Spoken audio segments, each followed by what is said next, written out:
Bonjour à toutes et à tous, c'est Maya, j'espère que vous allez bien. Aujourd'hui je vous retrouve pour une vidéo théorie du Calo 4, première partie. L'identification de base elle est vitale et obligatoire et pour être en règle il faut qu'elle soit identifiée, enregistrée et pucée. La puce elle est implantée dans l'encolure. Elle permet de certifier son identité lors des contrôles, éviter les amendes, disposer de la carte de propriété, la carte d'immatriculation, de le reconnaître en cas de vol, de se déplacer en France à l'étranger, de le vendre, de participer aux manifs, aux concours.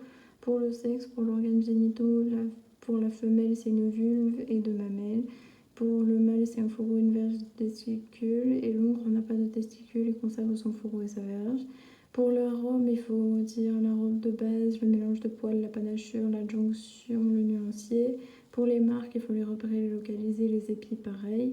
Pour l'identification du carnet, il y a le système de CIR, système d'identification répertoriant les équidés, fichier central informatisé. Depuis 1976, chaque cheval possède son numéro de CIR ou numéro d'immatriculation.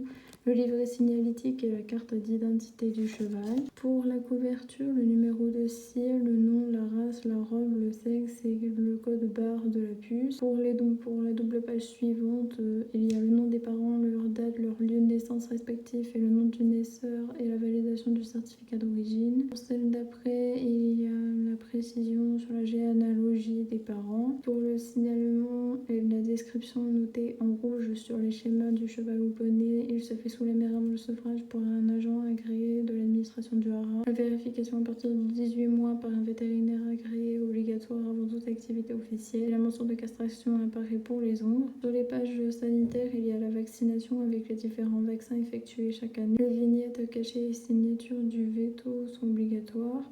Les pages réservées pour les cartes de médication et les visas administratifs et la carte d'identité. La carte d'immatriculation, il suit le cheval dans les différentes transactions dont il sera logé durant sa vie, le nom des différents proprios. Il constitue une présomption de propriété et pas un titre de propriété pour le dernier proprio qui le possède. Il y a un décalage entre le livret étranger et le livret français. Il faut s'assurer que les papiers soient complets, validés pour participer aux épreuves françaises. Après, il y a les différentes embouchures, donc les morts. Et après, il y a tout ce qui est guêtre et cloche.